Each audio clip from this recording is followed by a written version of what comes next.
Welcome to hello doctor. ఈ రోజు hello doctor లో హోమియో కేర్ ఇంటర్నేషనల్ నుంచి డాక్టర్ కృష్ణ గారు మనతో ఉన్నారు. వారితో మాట్లాడదాం. ప్రెసెంట్ డేస్ లో చాలా మంది మెడ నొప్పి, వెన్ను నొప్పి, నడుము నొప్పితో బాధపడుతూ ఉన్నారు. అసలు కారణాలు ఏంటి, లక్షణాలు ఏ విధంగా ఉంటాయి, వచ్చిన తర్వాత ఎటువంటి జాగ్రత్తలు తీసుకోవాలి, అలాగే చికిత్సా విధానాలు ఎలా ఉన్నాయి తెలుసుకుందాం. మనతో పాటు ఉన్నారు doctor Krishna. Hello doctor. So present days లో చూసుకుంటే డాక్టర్, ఇర్రెస్పెక్టివ్ ఆఫ్ ఏజ్ చాలా మంది ఈ మెడ నొప్పి, వెన్ను నొప్పి, నడుము నొప్పులతో బాధపడుతున్నారు. అసలు ఈ నొప్పులన్నింటికి కారణాలు ఏంటి? సో ఈ మధ్యకాలంలో చాలా జీవనశైలి మారుతుందండి because of the life style changes మనం చెప్పొచ్చు. సో కామన్గా ఈ మధ్యకాలం మనము సర్వైకల్ స్పాండిలోసిస్ కానీ, లంబర్ స్పాండిలోసిస్ కానీ, దాంతోపాటు సియాటికా పెయిన్స్ కానీ చాలా కామన్గా మనం చూస్తున్నాం. ఇందుకు ముందు ఏంటంటే ఆల్మోస్ట్ ఈ డీజనరేటివ్ అరుగుదలు ఏముంటుంది, అది చాలా ఎల్డర్లీ ఏజ్లో మనం చూసేవాళ్ళు, పెద్ద వయసులో చూసేవాళ్ళు. But now days because of lack of physical activity అనొచ్చు, లేకుంటే మనకి వర్కింగ్ పోస్చర్ అబ్నార్మల్ పోస్చర్స్ అనొచ్చు, ఇలాంటి కొన్ని కండిషన్స్తో పాటు ఏంటంటే మనం ఈ మధ్యకాలంలో even before the age of 40s only మనం చాలా కామన్గా మనము సర్వైకల్ స్పాండిలోసిస్ కానీ, లంబర్ స్పాండిలోసిస్ కానీ, ఇలాగ సియాటికా కండిషన్స్ ఇలా చాలా మనం కామన్గా మనం చూస్తుంటాం. సో దీంతో పాటు ఇంకా చాలా రిస్క్ ఫ్యాక్టర్స్ మనం కన్సిడర్ చేయాల్సి ఉంటుంది. ఫస్ట్ ఆఫ్ ఆల్ చూడండి, ఈ మధ్య కాలంలో మనం ఏంటంటే because of the life style change అంటే ఆల్మోస్ట్ జీవనశైలి చాలా మారుతుంది.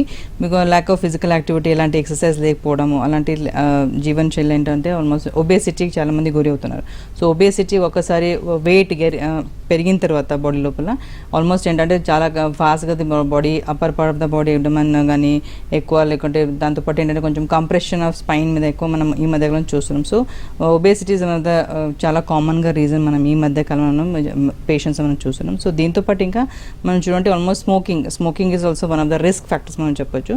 సో ఈవెన్ యంగర్ జనరేషన్ మనం ఈ మధ్య కాలంలో చాలా ఫాస్ట్గా యంగ్ టీనేజర్స్లో చాలా స్మోకింగ్ కూడా అలవాటు అవుతున్నారు. సో లాంగ్ టైమ్గా స్మోకింగ్ చేస్తే ఏమవుతుంటే ఆల్మోస్ట్ ఒకటి డిస్క్ అనేది చాలా డ్రై అవ్వడం జరుగుతుంటుంది, మాయిశ్చర్ అనేది చాలా తగ్గుతుంటుంది. దాంతోపాటు ఇంకా అలాంటి కొంచెం తొందరగానే డిస్క్ ప్రాబ్లమ్స్ వచ్చే అవకాశం మనం కామన్గా చూస్తాం. దీంతోపాటు ఇంకా people who are in to various physical activities అంటే ఓవర్గా ఎగ్జర్షన్ చేస్తే, లైక్ జిమ్నాస్టిక్స్ అవ్వచ్చు, లేకుంటే వెయిట్ లిఫ్టింగ్ అవ్వచ్చు, ఇలాంటి ఎక్కువ యాక్టివిటీస్ చాలా ఎక్కువ పార్టిసిపేట్ చేసుకుంటే, లేకుంటే ఓవర్గా వాళ్ళు ఏంటంటే యూజెస్ చేసుకుంటే ఖచ్చితంగా ఈ మధ్యకాలంలో ఈవెన్ యంగర్ జనరేషన్లో కూడా మనం ఇది డిస్క్ ప్రాబ్లమ్స్ మనం చాలా కామన్గా చూస్తుంటాం. సో దీంతోపాటు ఇంకా రిపీటెడ్గా ట్రామాస్ అంటే యాక్సిడెంట్స్ అవ్వచ్చు, లేకుంటే పడడం హిస్టరీ అవ్వచ్చు, హైట్ నుంచి కింద పడడం కానీ, లేకుంటే కార్ యాక్సిడెంట్ అవ్వచ్చు, బైక్ యాక్సిడెంట్ అవ్వచ్చు, ఇలాంటి ఇంత కండిషన్స్లో చాలా రిపీటెడ్గా వాళ్ళకి ట్రామా అవుతే, ఒక సేమ్ పార్ట్ మీద ఎక్కువ రిపీటెడ్గా ట్రామా అవుతాయి. అది కూడా కొంచెం ఏమంటే ఈ మధ్యకాలం చాలా ఇది స్పాండిలోసిస్ దారితే అవకాశం ఎక్కువ ఉంటుంది. Yes, we have a caller doctor. Warangal నుంచి సూరజ్ గారు. నమస్తే అండి సూరజ్ గారు, మీ సమస్య ఏంటో చెప్పండి. నమస్తే మేడం. చెప్పండి. నమస్తే మేడం. చెప్పండి. నమస్తే. ఏం లేదండి, ఈ లాస్ట్ 6 months బ్యాక్ నుంచి నాకు కొద్దిగా C3, C4 పెయిన్ వస్తుందండి. ఓకే. ఎంఆర్ఐ స్కాన్ తీయించానండి. ఓకే. ఎంఆర్ఐ స్కాన్ అయితే 3, C4 లైట్ గా నర్వ్ ప్రెస్ అవుతుంది అన్నారు. ఓకే. దానివల్ల మనకి ఏమన్నా ప్రాబ్లం ఉంటుందండి? ఓకే. మెడిసిన్స్ ఏమైనా వాడుతున్నారండి? ఎక్సర్సైజ్ అలాంటి ఏమైనా చేస్తున్నారా? లైట్ గా నెక్ ఎక్సర్సైజ్ చేస్తున్నా అండి. ఇంకోటి డాక్టర్ దగ్గరికి వెళ్తే రెగ్యులర్ 75 ఇచ్చారండి. ఓకే. అయితే దానివల్ల వేసుకున్నప్పుడు కొద్దిగా నో ప్రాబ్లం, వేసుకున్నప్పుడు కొద్దిగా చేయిలు గుంజుతున్నాయండి. ఓకే, ఫైన్ అండి. ఓకే. ఓకే. ఆల్మోస్ట్ ఏంటంటే సర్వైకల్ పార్ట్ మీకు కొంచెం డిస్క్ బల్జ్ అలాగా ఉంటే, స్పాండిలోసిస్లో ఏంటంటే ఆల్మోస్ట్ రిపీటెడ్గా కొంచెం పెయిన్స్ రావడం కానీ, లేకుంటే స్టిఫ్నెస్ ఎక్కువ ఉంటుంటుంది. So normal if you are working అంటే చాలా ఒకటే పోస్చర్లో మీరు అవాయిడ్ చేయాలండి. You should not sit in same postures. దాంతోపాటు అంటే ఎక్సర్సైజ్, నెక్ ఎక్సర్సైజ్ ఖచ్చితంగా మీరు చేస్తూ ఉండాలి. అప్పుడు ఏంటంటే స్టిఫ్నెస్ తగ్గుతుంది, ఇంకా పెయిన్ కూడా మీకు తగ్గే అవకాశం ఎక్కువ ఉంటుంది. సో దీంతోపాటు ఇంకా హై కాల్షియం రిచ్ డైట్ కూడా మీరు తీసుకోండి.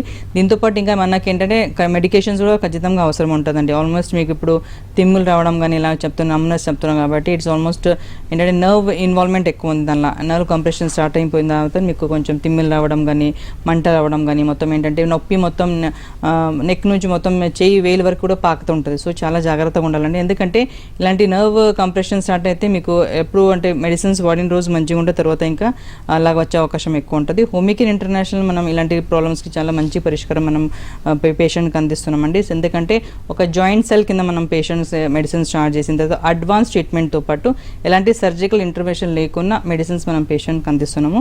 సో ఒకసారి మీరు పర్సనల్గా మీ ఎంఆర్ఐ రిపోర్ట్స్ తీసుకుని మన హోమియో కేర్ ఇంటర్నేషనల్ బ్రాంచ్ వచ్చి కన్సల్ట్ అవ్వండి. ఖచ్చితంగా మీకు మంచి పరిష్కారం ఉంటుంది. ఎస్ డాక్టర్, అంటే ఇప్పుడు ఎవరైతే ఈ పెయిన్స్తో బాధపడుతున్నారో వాళ్ళు ఎలా డయాగ్నోస్ చేసుకోగలుగుతారు? అంటే ఇవి జనరల్ పెయిన్స్ కాదు, స్పాండిలోసిస్కి సంబంధించిన పెయిన్స్ అని చెప్పి how the patient can diagnose about? ఖచ్చితంగా, ఎందుకంటే చాలామంది చూడండి ఆల్మోస్ట్ నార్మల్గా పెయిన్స్ ఏమైనా ఉంటే ఒకటి స్ట్రెయిన్ అవ్వచ్చు, లేకుంటే స్ప్రెయిన్స్ అవ్వచ్చు. కొంతమందికి ఏంటంటే లిగామెంట్ స్ప్రెయిన్ అవుతుంటుంది, కొంతమందికి స్ప్రెయిన్స్ అవుతుంటాయి. అది జస్ట్ మామూలుగా అంటే 6 to 8 weeks లోపల తగ్గిపోవాలా. ఆల్మోస్ట్ అయితే మెడికేషన్స్తో పాటు లేకుంటే కొన్ని ఎక్సర్సైజ్ చేసుకుంటే ఖచ్చితంగా అది ఫ్రీ అయిపోవాలా. But if it is longing more than 6 to 8 weeks అంటే ఖచ్చితంగా they have to go for some investigations. నార్మల్గా అంటే ఎర్లీగా ఒకటి పేషెంట్స్ మన దగ్గర వచ్చిన తర్వాత taking their history and all we'll advise some investigations. వాళ్ళకి ఏంటంటే కొంచెం ఇన్వెస్టిగేషన్ అవసరం ఉంటే ఎక్స్రే కానీ లేకుంటే సిటీ స్కాన్ కానీ ఎంఆర్ఐ స్పైన్ కానీ ఇలాంటి కొన్ని టెస్ట్ మనం అవసరం ఉంటుంది. So depending upon the symptoms and the part involvement ఎలా ఉంటుంది, దాంతోపాటు ఇంకా మనం పేషెంట్స్కి కొన్ని ఇన్వెస్టిగేషన్స్ మనం అడ్వైస్ చేస్తుంటాం. ఓకే, అంటే డాక్టర్ వన్స్ ఇన్వెస్టిగేషన్స్ అయిన తర్వాత పేషెంట్ ట్రీట్మెంట్ విషయానికి వస్తే based on patient condition treatment అనేది ఆబ్వియస్లీ మీరు చెప్తారు. సో ఇన్ జనరల్ ఎంత తక్కువ డేస్లో తగ్గుతుంది ఈ స్పాండిలోసిస్ అనేది? It all depends upon the condition of the patient అండి, ఎంత సఫరింగ్ అంటే ఆల్మోస్ట్ మనం చూడండి. కొంతమంది పేషెంట్స్ అంటే ఎర్లీగా if they come to homeopathy there is a good treatment, అంటే we can prevent lot of complications కానీ ఇలాంటివి మనం చాలా మట్టికి మనం ప్రివెంట్ చేయొచ్చు. బట్ ఆల్మోస్ట్ ఏంటంటే people will not come to homeopathy all of a sudden they will go to so other part of the medicines, allopathy కానీ అలా వెళ్తుంటారు. కొంతమంది ఏంటంటే ఫిజియోథెరపీకి వెళ్తుంటారు, అలాంటి కొన్ని వేరియస్గా వాళ్ళు వెళ్తుంటారు. So till they come to homeopathy. If it is chronic అనుకోండి, కొంతమంది ఏంటంటే అలా almost cervical lumbar spondylosis patients almost after 5 years of suffering they'll come to homeopathy. అప్పుడు ఏంటంటే డిసీజ్ కొంచెం క్రానిక్ అయి ఉంటుంది, ఇంకా దాంతోపాటు ఇంకొంచెం కాంప్లికేషన్స్ వెళ్తుంటారు పేషెంట్స్, ఇంకా దాంతోపాటు ఏంటంటే చాలా సివియర్గా వాళ్ళకి పెయిన్స్ రావడం కానీ జరుగుతుంటుంది. సో అప్పుడు ఏంటంటే it will take some time. If the patient is coming directly to homeopathy అనుకోండి, once they are diagnose with cervical spondylosis కానీ లంబర్ స్పాండిలోసిస్ కానీ లేకుంటే సియాటికా ప్రాబ్లమ్స్ కానీ ఇలాంటి కొన్ని కండిషన్స్ ఇఫ్ దే అంటే దే గెట్ ఈజీలీ డయాగ్నోస్డ్ అనుకోండి, ఇమీడియట్గా they come to homeopathy treatment, there is a wonderful treatment. Okay, అంటే డాక్టర్ ఏమైనా స్టేజెస్ లాగా ఉంటుందా? సో ఎర్లీ స్టేజ్లో కన్సల్ట్ చేయకపోతే డిఫికల్టీస్ ఎలా ఉంటాయి, కాంప్లికేషన్స్ ఎలా ఉంటాయి? ఖచ్చితంగా, ఎందుకంటే ఆల్మోస్ట్ కొంతమంది ఏంటంటే almost at the early stage they just have the పెయిన్స్తో పాటు కొంచెం ఏంటంటే స్టిఫ్నెస్ రావడం కానీ ఉంటుంది. బట్ లేటర్ ఆన్ ఏంటంటే ఒకసారి నర్వ్ కంప్రెషన్ స్టార్ట్ అయిపోతే, నర్వ్ ఇన్మూవ్మెంట్ స్టార్ట్ అయిపోతే there will be loss of sensation ఉంటుందండి. అంటే ఎఫెక్టెడ్ పార్ట్లో ఏంటంటే కొంచెం టింగ్లింగ్ టైప్ ఆఫ్ సెన్సేషన్ కానీ లేకుంటే చాలా మంట రావడం కానీ, చాలా సివియర్గా మంట వస్తుంటుంది పేషెంట్స్కి ఎఫెక్టెడ్ ఏరియాలో. సో దాంతోపాటు టెండర్నెస్ ఉంటుంది కొంతమందికి, ఇంకా కొంతమందికి అంటే చాలా స్టిఫ్నెస్ ఉంటుంటుంది. సో ఇంకా కొంతమందికి లాస్ ఆఫ్ సెన్సేషన్ ఉంటే ఆల్మోస్ట్ ఒకటి బ్లాడర్ ఇంకా మనకి బౌల్స్ మీద కూడా చాలా కంట్రోల్ తప్పిపోతుంటుంది.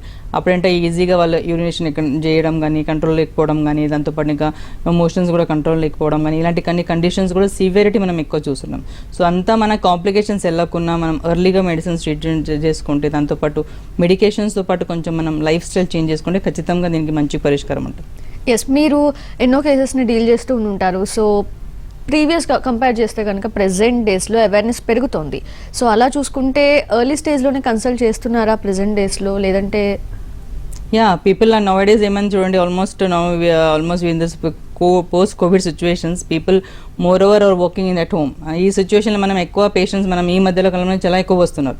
ఇంతకు ముందు వచ్చేవాళ్ళు, బట్ నౌ డేస్ అంటే almost people are working at home అనుకోండి, they are sitting for the same postures in the long hours work చేస్తుంటారు. సో చాలా మంది పేషెంట్స్ మనకు అప్రోచ్ అవుతున్నారు ఈ మధ్యలో, because with the cervical pain కానీ లేకుంటే లంబార్ పెయిన్ కానీ. కొంచెం ఈ కండిషన్స్లో మనం ఈ 2 yearsలో చాలా పేషెంట్స్ మనం ఇక ఈ కండిషన్లో మనం ఎక్కువ చూస్తున్నాం. ఓకే, అండ్ డాక్టర్ చాలా డిసీజెస్ జెనెటికల్గా ఇన్హెరిట్ అవుతూ ఉంటాయి.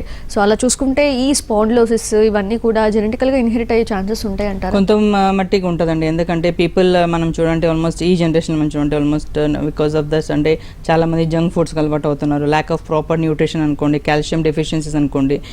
కొంతమంది ఏంటంటే ఎర్లీగా చాలా టీనేజ్లో కూడా కొంతమంది సఫర్ అవుతున్నారు. కొంచెం ఇంకా ఓవర్ వెయిట్, అది obesity is one of the main reason మనం చెప్పొచ్చు. సో ఇన్ ఫ్యామిలీ కండిషన్ వాళ్ళకి బ్యాక్గ్రౌండ్ చాలా అంటే చాలా సివియర్గా ఇలాగా ఆస్టియోఆర్థరైటిస్ కానీ లేకుంటే ఇలా సర్వైకల్ స్పాండిలోసిస్, లంబర్ స్పాండిలోసిస్ ఇలాంటి ఏమైనా కండిషన్స్తో రన్ అవుతుంటే వాళ్ళ పేరెంట్స్ కానీ లేకుంటే సిబ్లింగ్స్ కానీ, so next generation has to be very careful. ఎందుకంటే అప్పుడు ఏంటంటే కొంచెం ప్రాపర్గా ఒకటి బాడీ వెయిట్ మెయింటైన్ చేయడం కానీ, దాంతోపాటు ఇంకా ప్రాపర్గా న్యూట్రిషియస్ ఫుడ్ ఏమంటాం మనం అది తీసుకోవాలి. సో ఈ మధ్యకాలం మనం ఎక్కువగా పెయిన్స్తోనూ చాలామంది బాధపడుతున్నారు because of lack of nutrition nutritious diet అనుకోండి. సో ల్యాక్ ఆఫ్ మనకు డెఫిషియన్సీస్ ఇన్ కాల్షియం లెవెల్స్ కానీ, విటమిన్ డి కానీ, విటమిన్ D3 కానీ, B12 కానీ, ఇలాంటి కొన్ని విటమిన్స్ చాలా లోపం ఉంటే కూడా ఖచ్చితంగా ఈ మధ్యకాలంలో చాలా ఎక్కువ మంది పెయిన్స్ జస్ట్ ఓళ్ళు నొప్పులు అంటుంటారు. సో జనరల్ వీక్నెస్ మైల్జియా మనం చెప్పొచ్చు. సో కొంతమంది కానీ ల్యాక్ ఆఫ్ విటమిన్స్తోని కొంచెం అందుబాటులో బాడీలో కొంచెం లోపం ఉంటే ఖచ్చితంగా ఇలాంటి కండిషన్స్ వచ్చే అవకాశం ఎక్కువ ఉంటుంది. Right, we have a caller doctor Bobby గారు హైదరాబాద్ నుంచి. నమస్తే అండి బాబీ గారు, డాక్టర్ గారు ఉన్నారు, మాట్లాడొచ్చు. హాయ్ మేడం, బాబీ అండి నా పేరు. చెప్పండి. రీసెంట్ గా మా తమ్ముడికి ఒక యాక్సిడెంట్ అయింది మేడం. సో రోడ్ హిట్ అవడం వల్ల C7D1 డ్యామేజ్ అని చెప్పారు సర్వైకల్ దగ్గర. ఓకే. సో కిమ్స్ హాస్పిటల్లో ఆపరేషన్ చేయించాము. ఓకే. సో కేజీఆర్ఎన్ చేసి పెట్టారు. సో కరెంట్లీ ఇప్పుడు రీహాబిలిటేషన్ సెంటర్ లో ఉన్నారు. కాలు చేతులు బాగానే కదులుతున్నాయి కానీ కొంచెం నడుస్తానికి కొంచెం ఇబ్బంది పడుతున్నాడు మేడం. ఓకే. ఇది ఎంతవరకు పట్టచ్చు మేడం, అంటే ఈ ప్రాసెస్ మొత్తం?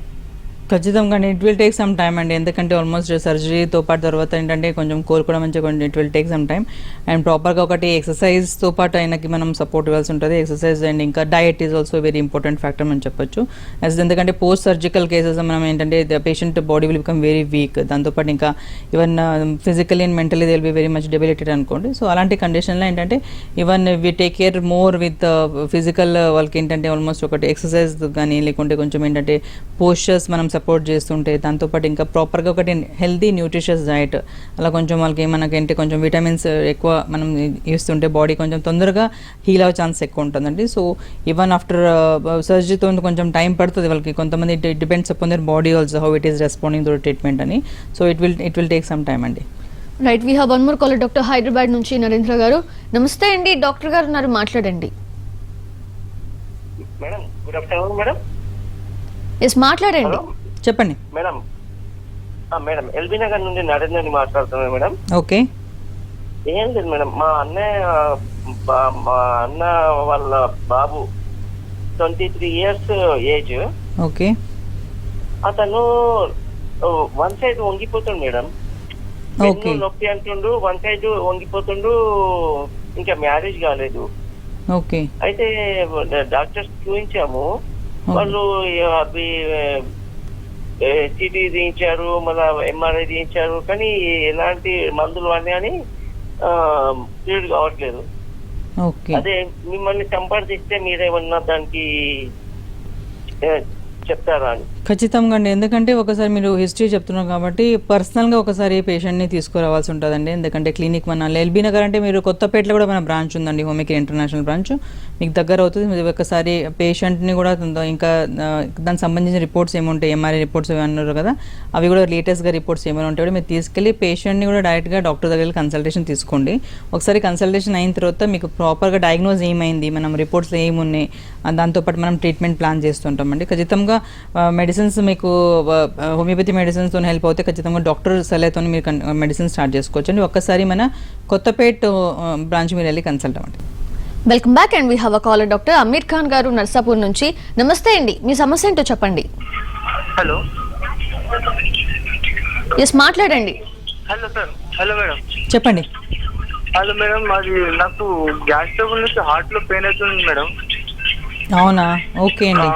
హార్ట్ దగ్గర పెయిన్ అవుతుంది, ఒకసారి మంటలు వేస్తుంది, వైఫ్ లో బ్యాక్ పెయిన్ వస్తుంది, బ్యాక్ పెయిన్. ఓకే. మెడిసిన్స్ ఏమైనా వాడుతున్నారండి? మెడిసిన్ రాసిచ్చారు, అది వాడుతున్నా. కంటపాటి మార్నింగ్ వేసుకుంటున్నా. ఓకే. ఓకే. అది ECG తీపిచ్చిన మేడం. ఓకే. నార్మల్ ఉందని చెప్పారు ECGలో. ఓకే. 2D తీపియండి అని చెప్పారు. ఓకే. ఏం చేయాలమ్మా అర్థమైతలేదు. వయసు ఎంత ఉంటారు మీరు? 28 ఉంటుంది. ఓకే, ఖచ్చితంగా. సో నార్మల్గా చూడండి, ఆల్మోస్ట్ ఒక హైపర్ అసిడిటీ ఉంటే కూడా ఇలాగ యాసిడ్ రిఫ్లక్స్తో కూడా కొంతమంది పెయిన్స్ కొంచెం అయినా పాకుతుంటుంది. బ్యాక్లో పెయిన్ రావడము, చెస్ట్ పెయిన్ అనిపించడము, లేకుంటే హెవీగా అనిపించడం కొంచెం జరుగుతుంటాయి. సో కొంతమందికి అంటే బ్లోటింగ్ సెన్సేషన్ ఉంటుంది, కొంతమందికి జస్ట్ పెయిన్ వస్తూ ఉంటుంది. సో చాలా జాగ్రత్తగా ఉండాలి. ఆల్రెడీ మీకు ECG నార్మల్ ఉంది కాబట్టి కొంచెం మీరు భయపడకండి. ఇంకా మీకు అలాగే చాలా సివియర్గా చెస్ట్ పెయిన్ వస్తే కాక ఖచ్చితంగా స్వెటింగ్ రావడం కానీ, లేకుంటే తొందరగా అలసిపోవడం కానీ, లేకుంటే ఊపిరిలో కొంచెం ఏమైనా మీకు ఇబ్బంది రావడం కానీ, ఇలాంటి కొన్ని సిమ్టమ్స్ మీకు అనిపిస్తే ఖచ్చితంగా యూ టు కన్సల్ట్ డాక్టర్ అంటే ఇమీడియట్గా వెళ్ళి ఒకసారి 2D కూడా చేసుకోండి. ఎందుకంటే నార్మల్గా మనకు 2D చేసుకుంటే దానిలో హార్ట్ కండిషన్ ఏముందో మనకు తెలుస్తుంది, ఏమైనా ప్రాబ్లమ్స్ ఉంటుందో మనకు తెలుస్తుంటుంది. సో ఇప్పుడైతే ఆల్మోస్ట్ అసిడిటీ లక్షణాలు మనకు కనిపిస్తున్నాయి. అసిడిటీ గురించి కూడా మీరు ట్రీట్మెంట్ స్టార్ట్ చేసుకోండి. ఎందుకంటే కొంచెం మన హోమికేర్ ఇంటర్నేషనల్ కూడా ఇలాంటి ప్రాబ్లమ్స్కి చాలా మంచి పరిష్కారం మనం పేషెంట్కి అందిస్తున్నాం. ఒక 6 to 8 months కోర్స్ మీరు కరెక్ట్గా వాడిన అనుకోండి ఖచ్చితంగా ఈ ప్రాబ్లమ్స్తో బయట రావచ్చు. ఎందుకంటే ఫ్యూచర్ కూడా మీకు ఎలాంటి పెయిన్ వస్తుంటే మీకు చాలా ఇబ్బందిగా ఉంటుంది. సో ఒకసారి మన హోమికేర్ ఇంటర్నేషనల్ బ్రాంచ్ వచ్చి కన్సల్ట్ అవ్వండి, ఖచ్చితంగా మంచి పరిష్కారం ఉంటుంది. Right doctor, lumbar spondylosis causes అంటే ఏమంటారు? నార్మల్గా చూడండి almost lumbar spondylosis is almost disc degenerative disease మనం చెప్పొచ్చు of the lumbar spine. So ఏంటంటే ఆల్మోస్ట్ ఇది లంబార్ స్పైన్ చాలా మనం ఎల్డర్ ఏరియా మనం చూసే డిసీజ్ ఉంది. But nowadays even in the younger generation we are seeing. So దీనికి చాలా కారణం మనం చూసుకోవచ్చు. ఫస్ట్ ఆఫ్ ఆల్ మనం చూడండి ఆల్మోస్ట్ ఒకటి కొంతమందికి డిస్క్ హర్నియేషన్ అవుతుంటుంది, డిస్క్ హర్నియేషన్ ఆర్ డిస్క్ బెల్మ్ అని చెప్పొచ్చు. దీనిలాంటి ఆల్మోస్ట్ ఒకటి డిస్క్ దెబ్బ తగిలితే కాక ఖచ్చితంగా దాని కొంచెం క్రాక్ అయ్యి మొత్తం డిస్క్ అనేది కొంచెం క్రాక్ అయిన తర్వాత మొత్తం లోపల ఉన్న మెటీరియల్ ఏముంటుంది, జెల్ మెటీరియల్ మొత్తం నర్వ్స్ మీద పడిపోతుంటుంది. సో అప్పుడు ఏంటంటే సివియర్గా పెయిన్ రావడం కానీ, మంట రావడం కానీ, తిమ్ములు రావడం కానీ, చాలా ఎన్నో ఉంటుంది, అది ఒక కండిషన్ అవ్వచ్చు.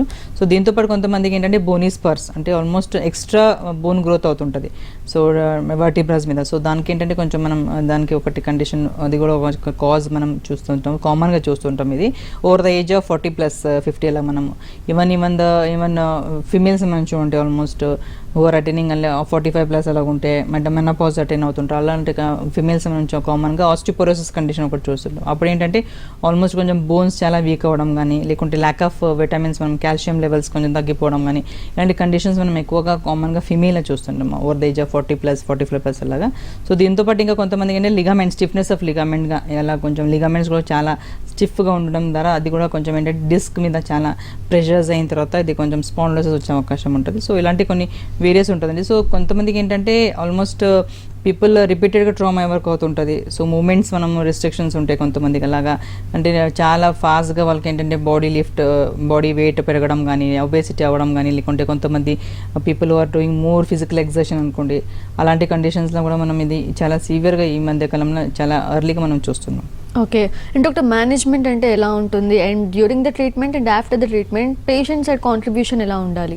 సో ఖచ్చితంగా once they are coming to the doctor అనుకోండి in the early stage they are having very good results. అంటే కొంతమంది పేషెంట్స్ ఏంటంటే almost they'll go for they'll have a tour of the many doctors, like they'll will trying different methods also. కొంతమంది ఏంటంటే medications వాడుతుంటారు, కొంతమంది మసాజ్కి వెళ్తుంటారు, కొంతమంది ఏంటంటే they will be going for physiotherapy treatment అనుకోండి. ఇలాంటి కొంచెం various they will go for various methods. అంటే unless it is in the complicated stage it will be taking long time for the treatment. But ఏంటంటే ఎర్లీగా patient if they are coming to us అంటే approach చేసుకుంటే డాక్టర్స్కి ఖచ్చితంగా with the advance treatment మన Homeocare ఇంటర్నేషనల్లో we have started a joint cell. Specially దీనికంటే almost ఈ జాయింట్ సెల్ కింద మనం almost all type of arthritis, osteoarthritis అవ్వచ్చు, రొమటైడ్ ఆర్థరైటిస్ అవ్వచ్చు, దీంతోపాటు సియాటిక్ అవ్వచ్చు, దీంతోపాటు ఇంకా సర్వైకల్ స్పాండిలోసిస్, లంబర్ స్పాండిలోసిస్, ఇవన్నీ చాలా వేరియస్ ఎంక్లోజింగ్ స్పాండిలైటిస్, ఇవన్నీ కొంచెం కండిషన్స్ మనకి ఏంటంటే ఆల్మోస్ట్ అండర్ వన్ రూఫ్ మనం we are treating. So with the advance treatment థెరపీతో ఏంటంటే patients will be improve very fast. అంటే మన దగ్గర ఓన్లీ మెడికేషన్స్ కాకుండా వీఆర్ పేషెంట్కి మనకు ఒక డైట్ చార్ట్ ఇస్తుంటాము, దాంతోపాటు ఏంటంటే ఇంకా ఎక్సర్సైజ్ షీట్ కూడా ఇస్తుంటాం. సో దిల్ బీ అంటే with the life style changes compulsory, only medications will not help. With that the patient has to complement with the lifestyle changes. So proper గా ఒకటి ఎక్సర్సైజ్ చేసుకోవడం కానీ, everyday 30 to 40 minutes walking కానీ, లేకుంటే కొన్ని exercise related to their issues అనుకోండి. So part involvement అలాంటి కొన్ని ఎక్సర్సైజ్ చేసుకోవడము, దాంతోపాటు ఇంకా హెల్దీ డైట్ తీసుకోవడం కానీ, బ్యాలెన్స్ డైట్ కానీ, లేదా nutritious diet, lack of calcium కొంతమంది ఉంటారు, కొంతమంది విటమిన్స్ చాలా లోపం ఉంటుంది, and they have to improve in their intake of the vitamins కానీ, అలాంటి కొంచెం కండిషన్స్. ఇంకా దీంతోపాటు మెడికేషన్స్ ప్రాపర్గా అన్ని 3 కరెక్ట్గా చేస్తే ఖచ్చితంగా they'll be having very good results. అంటే చాలా మంది పేషెంట్స్ మనం if they coming to early condition అనుకోండి, they are not going for any surgical intervention ఫర్దర్గా వెళ్ళకుండా చాలా మంచి మేనేజ్మెంట్ మన హోమికేర్ ఇంటర్నేషనల్ పేషెంట్కి అందిస్తున్నాము. సో దీంతో పాటు ఏంటంటే ఫర్దర్ కూడా కాంప్లికేషన్స్ ఏముంటాయి అది కూడా చాలా మట్టికి వాళ్ళు అవాయిడ్ చేసుకోవచ్చు. ఓకే, అంటే డాక్టర్ రికరెన్స్ రేట్ అంటే ఎలా ఉంటుంది? దో ద పేషెంట్స్ మీరు చెప్పిన ప్రికాషన్స్ అన్ని కూడా ఫాలో చేసినా సరే, వాళ్ళ సైడ్ కాంట్రిబ్యూషన్ ఉన్నా సరే, కొంతమందికి రికర్ అవుతూ ఉంటాయి. కొంతమంది పేషెంట్స్ అంటే మనం చూడంటే they will be going for surgery అండి, లెమినెక్టమీ చేస్తూ వస్తుంటారు. వాళ్ళు వెళ్ళి చేసుకున్న తర్వాత కూడా కొంతమంది పేషెంట్ మనకు హోమియోకేర్ వస్తుంటారు. They will coming for homeopathy treatment again because కొంతమంది పేషెంట్స్కి అంటే they won't have any relief after operation కూడా రికరెన్స్ అవుతుంటుంది, పెయిన్ సేమ్ ఉంటుంది. లేకుంటే కొంతమందికి అంటే ఇంకా వర్స్ కండిషన్ వెళ్తా ఉంటారు అని చెప్తుంటారు patients sayings these are. So అంటే అలాంటి కండిషన్స్ అంటే ఏంటంటే again we will start with the మెడికేషన్స్తో పాటు కొంచెం డైట్ ఇంప్రూవ్మెంట్ చేసుకుని, కొంతమంది ఏంటంటే ఆల్మోస్ట్ పోస్చర్స్ చాలా వాళ్ళకి వాస్గా చాలా చేంజెస్ ఉంటుంటారు. So they have to take proper bed rest కానీ అలాంటి కొన్ని కండిషన్స్ కూడా చాలా వాళ్ళకి రిస్ట్రిక్షన్స్ ఉంటాయి.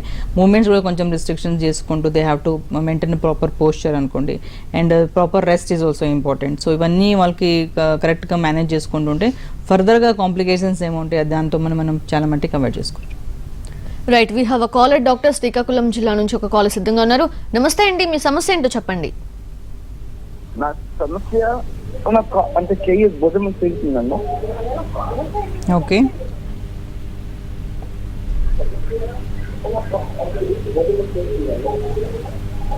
టీవీ చూడకండి, టీవీ వాల్యూమ్ మ్యూట్ లో పెట్టి మాట్లాడండి.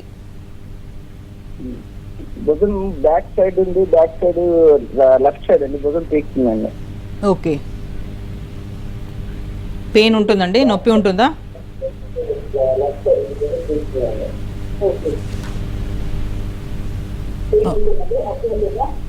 లెఫ్ట్ ఏం లేదు మేడం, ఓన్లీ పీకడమే అవుతుంది. ఓకే, ఎంత వయసు ఉంటారండి మీరు? వయసు ఎంత ఉంటారు? ఓకే, కాల్ కట్ అయినట్టు. ఓకే, ఖచ్చితంగా మీకు తీవ్రంగా లైక్ బ్యాక్ పెయిన్, నడుము నొప్పి వచ్చిన తర్వాత దానికి మెడిసిన్స్ మీరు వాడాలండి. ఎందుకంటే ఇంకా ఫర్దర్గా మీకు ఏమైనా ప్రాబ్లమ్స్ లోపల డిస్క్ సమస్యలు ఏమైనా ఉన్నాయా, అరుగుదలు ఏమైనా ఉన్నాయా అలాంటివి చూసుకోవాలంటే మీకు కొంచెం ఎంఆర్ఐ కానీ సిటీ స్కాన్ కానీ కొన్ని ఇన్వెస్టిగేషన్స్ మీరు చేయాల్సి ఉంటుంది. సో అవన్నీ చేసుకున్న తర్వాత ప్రాపర్గా ఒక డయాగ్నోజ్ అయిన తర్వాత మీకు ఏంటంటే ఖచ్చితంగా ఒకటి మెడికేషన్స్ అవసరం ఉంటుందండి. మెడికేషన్స్తో పాటు ఏంటంటే మనం లోవర్ బ్యాక్ పెయిన్ అవుతుంది, జస్ట్ మనము ఓన్లీ పెయిన్ కిల్లర్ వాడుతుంటే ఇంకా కొంచెం సప్రెస్ అవుతుండే తర్వాత ఇంకా ప్రాబ్లం ఎక్కువైన తర్వాత మీరు చాలా బాధపడే అవకాశం ఎక్కువ ఉంటుంది. సో అర్లీగానే మీకు ట్రీట్మెంట్ స్టార్ట్ చేసుకుంటే మంచిగా ఫ్యూచర్లో ఎలాంటి ప్రాబ్లమ్స్ రాకుండా కాంప్లికేషన్స్ రాకుండా మీరు చాలా జాగ్రత్తగా చూసుకోవచ్చు. ఎస్, అండ్ డాక్టర్ విమెన్ విషయానికి వస్తే ఎస్పెషల్లీ వాళ్ళ డెలివరీ టైంలో పెయిన్లెస్ డెలివరీ కోసం వాళ్ళు ఒక స్పైన్కి ఎపిడ్యూరల్ అనే ఒక ఇంజెక్షన్ తీసుకుంటారంట. దానివల్ల కూడా ఈ నొప్పులు వస్తాయని వింటూ ఉంటాము. అది ఎంతవరకు రియల్ అంటారు? Not everybody will have that అండి. ఎందుకంటే it's the injections when they are using in the caesarean surgery సెక్షన్లో చేసుకుంటారు. But not every women will go through. People who are very much obese అనుకోండి, లేకుంటే ల్యాక్ ఆఫ్ యాక్టివిటీ నేను చెప్తున్నాను కదా అలాగా, లేకుంటే కొంతమంది ఏంటంటే చాలా సివియర్గా పని కూడా చేస్తుంటారు they without taking any rest అనుకోండి. ఇమీడియట్గా ఆఫ్టర్ డెలివరీ కొంతమంది if they are working people అనుకోండి, like they have to go for work అలాంటి కొంచెం రెస్ట్లెస్ అయితే కూడా, లేకుంటే ఇఫ్ దే ఆర్ మోర్గా ఓవర్ ఎగ్జర్షన్ చేసుకుంటే మన స్పైన్ని మనం ఎక్కువ ఓవర్గా ఎగ్జర్షన్ చేసుకుంటే ఖచ్చితంగా చాలా ఎర్లీగానే వాళ్ళు ఏంటంటే మనకి చాలా ప్రాబ్లమ్స్తో బాధపడే అవకాశం ఎక్కువ ఉంటుంది. But since we are maintaining all the postures అనుకోండి, ఎక్కువ మనం ఓవర్ ఎగ్జర్ట్ కాకుండా బాడీ ఎంత మనకు సహకరిస్తుంటుంది అంత మనకు పని చేసుకోవాలి. చాలా మంది మనం చూడంటే ఆడవాళ్ళ మనం చూడంటే ఆల్మోస్ట్ వంట ఎక్కువ చేస్తుంటారు, లైక్ స్టాండింగ్ పొజిషన్స్ చాలా ఎక్కువ ఉంటాయి. So standing for the more than 2-3 hours కానీ ఇలాంటి 4-5 hours కూడా కొంతమంది వంట చేస్తుంటారు, లైక్ స్టాండింగ్ సేమ్ పోస్చర్లో. That they have to avoid it. అంటే ఎర్లీగా మనం ఈ మధ్య కాలంలో ఎక్కువ చూస్తున్నాం ఇలా cases. So people who are maintaining standing postures for longer time, either sitting posture. అది సిట్టింగ్ పోస్చర్ కూడా చాలా ఎక్కువసేపు వాళ్ళు ఒకటే పోస్చర్లో కూర్చొని మీరు మిడిల్ అయితే అలాంటి బ్రేక్ తీసుకోలేకపోవడం కానీ ఇలాంటి కొంచెం పోస్చర్స్ ఇదే చేస్తే కూడా they'll be not realising it until they have the pain. అంటే ఇలాంటి కొంచెం పెయిన్ స్టార్ట్ అయితేనే అప్పుడు ఏంటంటే చాలా సివియర్, కొంతమందికి ఎర్లీగా చాలా సర్వైకల్ రెడికోలోపతి అంటే ఆల్మోస్ట్ నర్వ్ ఇన్వాల్వ్మెంటే స్టార్ట్ అయిపోతుంది. బికాజ్ ఓన్లీ జస్ట్ పెయిన్ వస్తే జస్ట్ లైట్ తీసుకోవడం కానీ లేకుంటే కొన్ని పెయిన్ కిల్లర్స్ వాడడం కానీ ఇలాంటి కొన్ని కండిషన్స్ ఏంటంటే సివియర్గా వాళ్ళు ఒక్కసారి మనం ఎంఆర్ఐ తీస్తే చాలా సివియర్గా డిస్క్ సమస్యలు వద్దని బాధపడుతుంటారు. సో అర్లీగా ఎంత మనము హెల్తీగా పోస్చర్స్ మెయింటైన్ చేసుకుంటాము, ఇంకా మన బాడీని మనం స్పైన్ని మనం ఏంటంటే చాలా హెల్తీగా పెట్టుకుంటాము, ఓవర్ ఎగ్జర్ట్ కాకుండా ప్రాపర్గా ఫిజికల్ యాక్టివిటీ చేసుకుంటూ ప్రాపర్గా కాల్షియం లెవెల్స్ మనం డైట్ తీసుకుంటూ విటమిన్స్ మనం లోపం లేకపోతే కొంచెం హెల్తీగా మనం జీవన శైలి కరెక్ట్గా మనం పెట్టుకుంటే ఎలా ఉంటే ప్రాబ్లమ్స్ రాకుండా మనం చూసుకోవచ్చు.